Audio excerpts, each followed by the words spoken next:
आप देख रहे हैं एनएमटी न्यूज और आपको रखे सबसे आगे। देश 565 टुकड़ों में बंट चुका होता अगर सरदार पटेल नहीं होते, लेकिन इस समर्थन और सहयोग में एक शख्स का नाम और शामिल है जिनकी जरूरत, योगदान और सहयोग को दरकिनार नहीं किया जा सकता।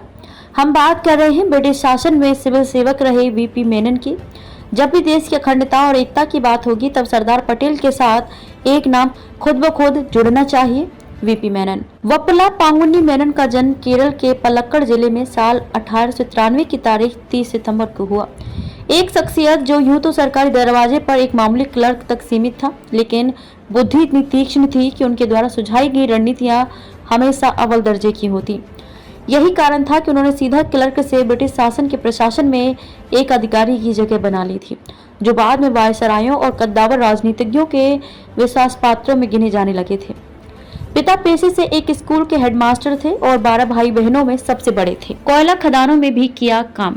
आर्थिक स्थिति केवल एक ही कंधे पर टिकी थी, सो मेनन ने 13 साल की उम्र में पढ़ाई छोड़ उन कंधों को सहारा देने का निर्णय लिया। मजदूरी की और कोयला खदानों में भी काम किया और फिर अपने कठिन भरे जीवन को बेहतर मोड़ देने के लिए तंबाकू की फैक्ट्री में काम करने के साथ साथ टाइपिंग सीखी और एक दिन होम डिपार्टमेंट में क्लर्क से टाइपिस्ट की जॉब में भर्ती हो गए और फिर यहीं से उनका राजनीतिक सफर शुरू होता है।